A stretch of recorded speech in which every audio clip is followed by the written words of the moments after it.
They need to defend 245 when at one stage it looked like 280 was on the cards. So JJ Bosman has the responsibility in his hands with the new ball. Leg by to get the India innings underway. JJ Bosman took 4 wickets in the first one day on Saturday.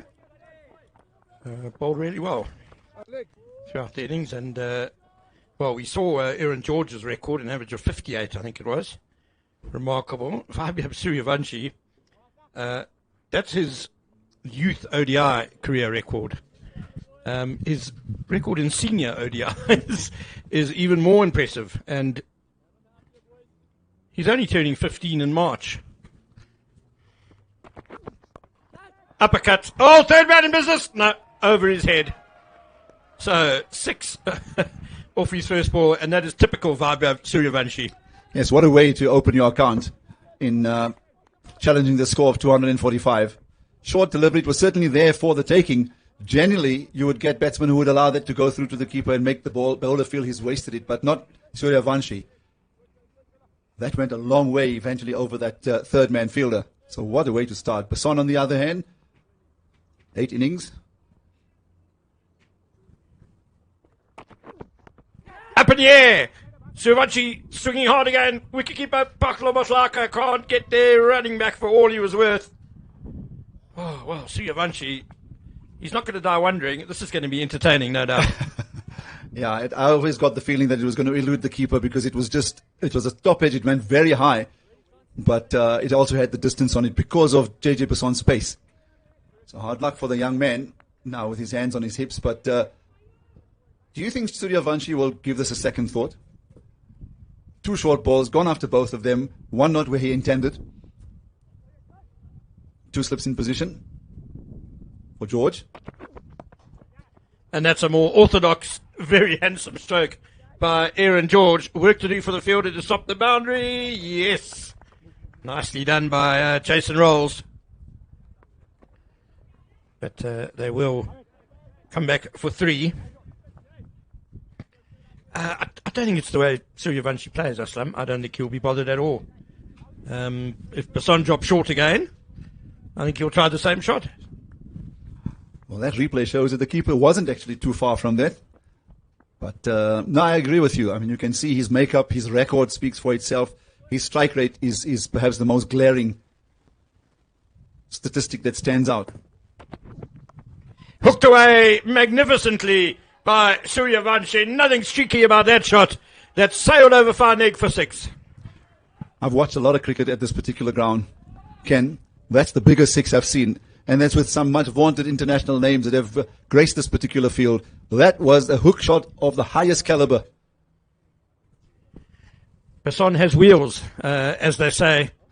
Threw in the bouncer, and Suriyavanshi dispatched it in commanding fashion. There was no hint of a top edge. That was straight out the middle and out of Willamore Park. The ball, I think, has been retrieved now. Yeah, it's back on the field. What a first over this is. Yeah, and it's not done yet. 1 ball to go. 1 ball remains. 17 without loss.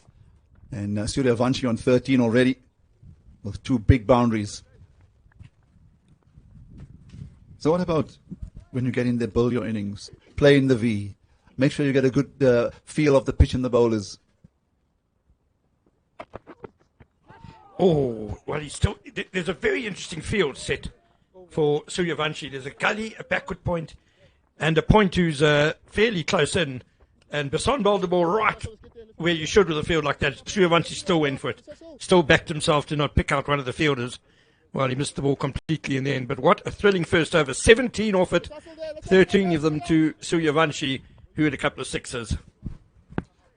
So, the point to make here very quickly is I'm not sure if it was Suriyavansh's attempt to try and just make sure that he has the better of JJ Basson, because he picked up the wicket in that first innings, and the Indian captain was then dismissed for 12. He was caught at the wicket. So sharing the new ball, as we saw in the first match, Majola. Ayanda Majola. To follow up on your point, Aslam, JJ Basson very much the strike bowler in this South African team as Majola starts nicely to George. He's a bit like a totem for the team. So perhaps Suriyavanshi saying, if I could take down their big gun right from the outset, then it really puts us in charge of the chase. Yeah, just the approach. I mean, everything that was bowled at him, he swung at it. And that's the thought that just came to mind. Obviously, it's all conjecture, but you never know. And I think you make a good point there as well. Normal cricket resumes with Aaron George on strike. Not that he's any slouch in the scoring department either.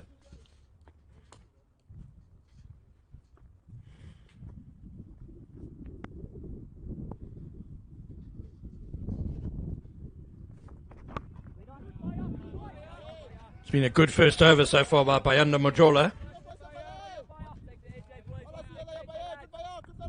Well, we've watched 3 deliveries, and it just looks like he's intent on hitting it on the seam and let the ball actually do more off the surface than maybe him trying to be skillful initially. Just get it on a good length, hit the seam. If he gets good lift and bounce, that's great. And we've seen how nicely George got into line to actually play that lifting delivery. Up and over, backward point, straight to third man. Juggled. Has he dropped it? I think he has. Oh no, JJ Besson. Oh, hand up in apology. He had it for that split cold second and thought he had completed a very good catch. It certainly went at him at a good speed, but there's a lot of distance there for him to have judged it. In the end, unfortunately, in trying to just hang on to the ball as it tumbled over, the ball popped out of his hand. So tough for Majola. That would have been a perfect start for the South Africans. And Suriyavanshi back on strike. And over mid-off, a towering blow, beautifully struck. It's 6 more for the captain. Has this 50-over match been limited to 20? Because that is a sensational lofted drive over cover for 6. I'm almost lost for words because I'm just trying to think. I mean, I said earlier he's swinging at everything, but here he plays a cultured off drive, but with all the power behind it. Well, that's the chance, first of all. It goes to hand. He's got it for a while, and as he lands on his knee, the ball pops out, unfortunately for him. And there's the replay of the scintillating shot, the previous delivery from Suriyavanshi. Oh, almost a defensive stroke. Just trying to work it for 1. I like what I saw from Majola there. Try and hit this one if you want. So he bowls a good delivery, forces the defensive stroke, ends the second over, 24 without loss. We've just been informed that umpire Shezi has come onto the field. Stacey Lakay has left the field for some reason, not too sure why.